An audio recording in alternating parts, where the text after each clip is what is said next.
Oops, sorry. Welcome to Cybercalls, a show for the underground, from the underground. Get it? Cause I'm a devil. Never mind. More importantly, I'm happy to present you for today's call, Oklou. Hi, I'm Oklou, and I'm a musician, composer, and I make really cute pop.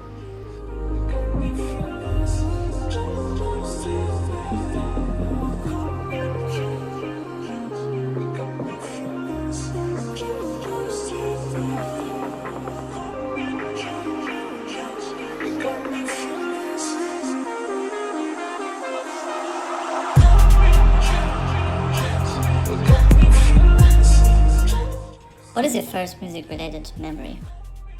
My mom, she would play, she was really, had a really gentle education. Like there was no any kind of aggressive music, like never. Just like radio and classical music and really childish songs a lot of child songs. Like we would sing together, and it was really like a little fairy world.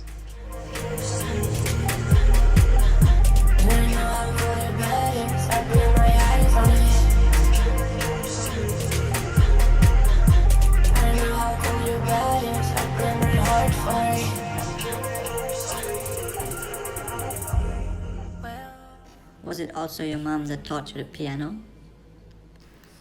Yes, it's funny because with Casey, who I am with right now, we had kind of like the same sort of ritual at home. Every day, our respective moms would do us the class, and yes, she would be with me every night at the piano to help me train, to help me do my lessons. I didn't like it. Really? No, I don't think I ever liked when I was a real kid. I think I was just doing that because it was satisfying for the adults, and I saw that and I was like, oh well, that's the good thing to do then. So I just did it. Anyway, yeah, my mom, she was really there for that. Obviously you're baffling so hard that I can even get it. I'm waiting for a sign of something, cause I know you're clever. Will you say I miss you when I fade away? I know who you are. How was filming the Friendless video, and where did the dog come from? Well, I was, so we went to Morocco.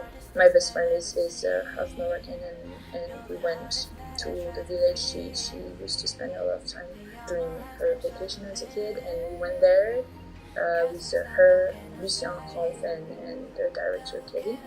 And I kept saying, oh, I would love to have a dog to shoot with.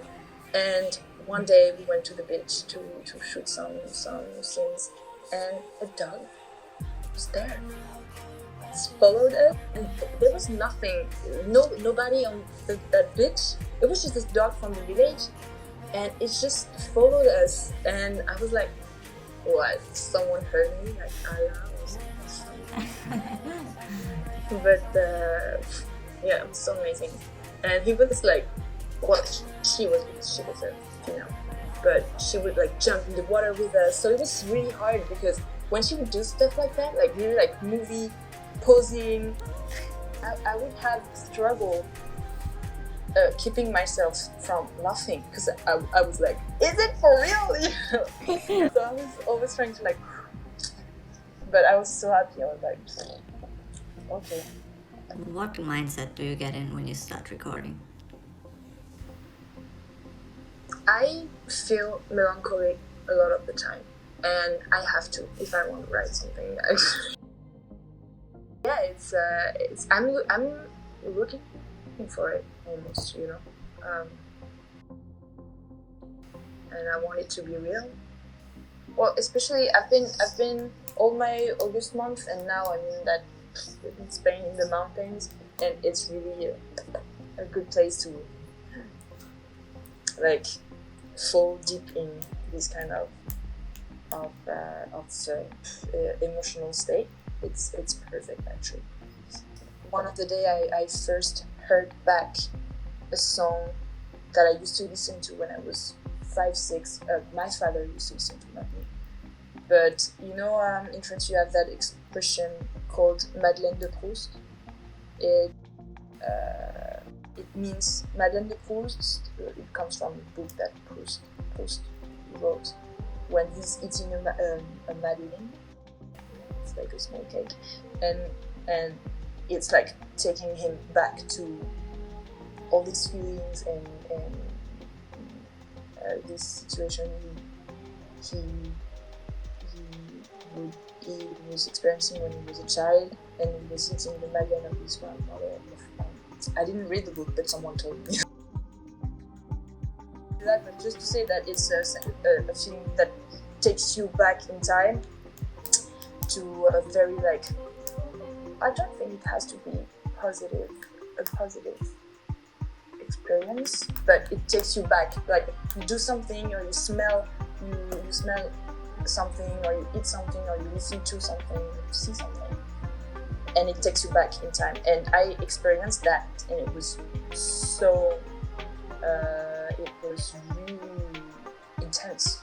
I listened to that music and I started melting. I was like, oh, what's that feeling? Almost like, you know, I wasn't ready, and it's just created it like a throwback in my brain. I would just picture myself with my father being like, I mean, that wonderful childhood, or like, you know. Which song was it when you experienced that the first time? Well, it was a UB40 one actually. It was a Red Wine. Red Wine. You know that band? It was a white band doing reggae. 90s people. Different times.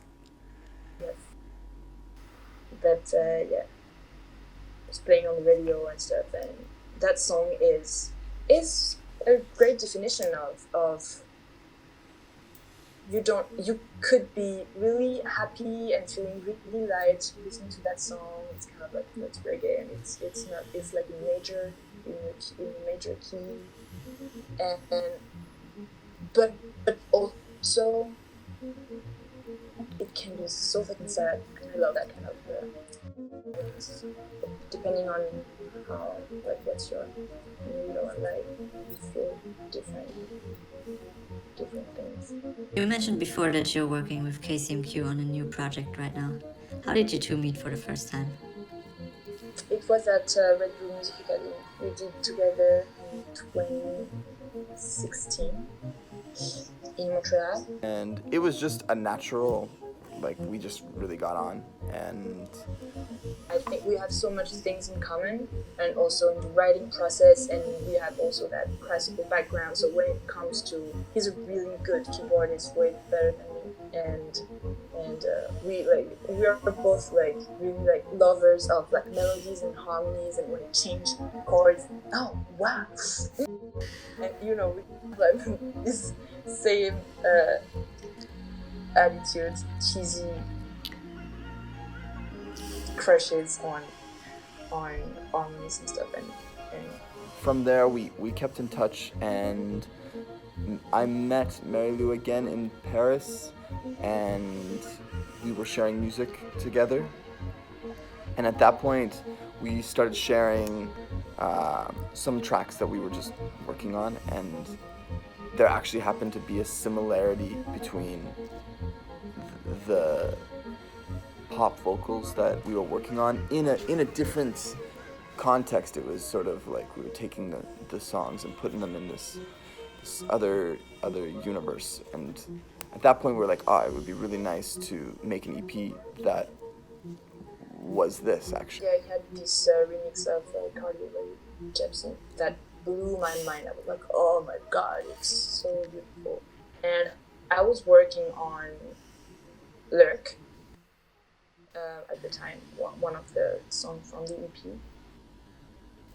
And I was playing with samples from Evanescence to put on the song, and I was like, oh, we should do something with just like pop vocals, a cappella, and like make it darker than what it was supposed to be. Well, Evanescence is not Butterfly, but yeah, it started from there. What was the workflow for the EP like? Was it offline or digital?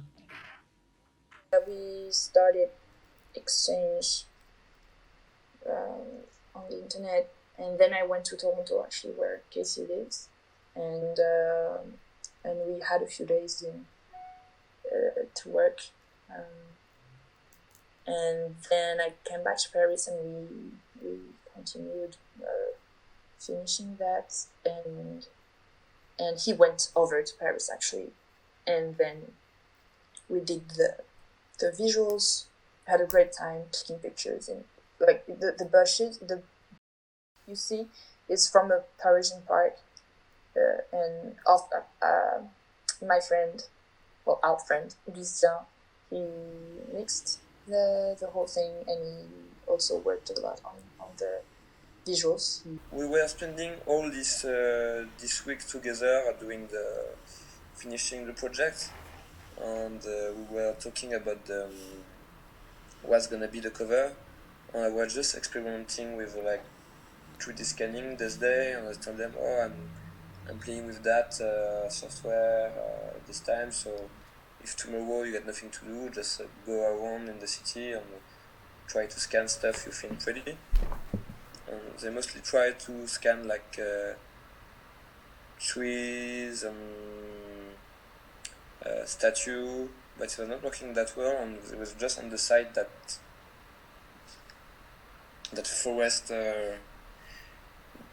scanning that worked very well, so we just tried it and saw, oh, that's so pretty, it's gonna be the cover. It's been great. It's been kind of easy. Well, there are only 4 tracks, but didn't took us that much time.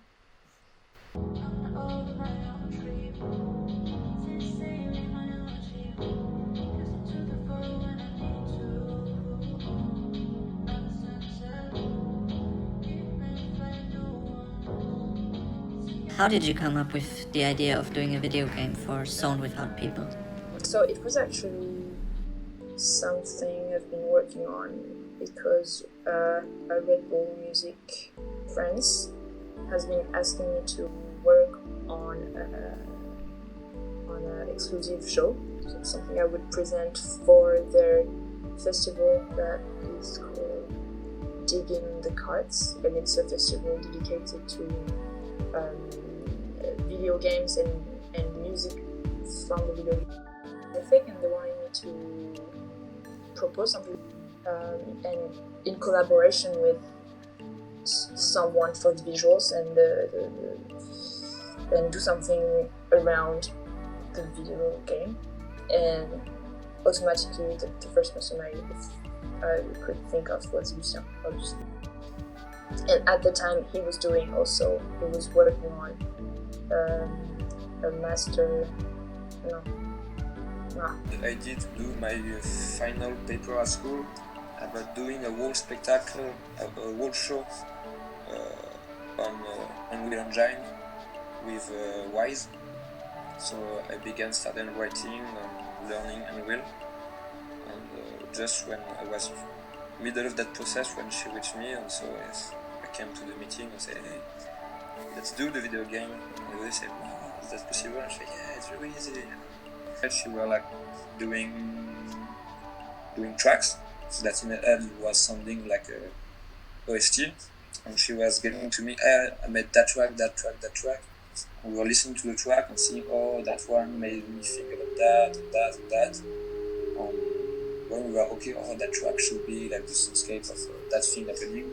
I was trying to do the thing in Unreal, on the side we were like also thinking with the story, and so what we think about the track should be like story related, like that's a story related kid.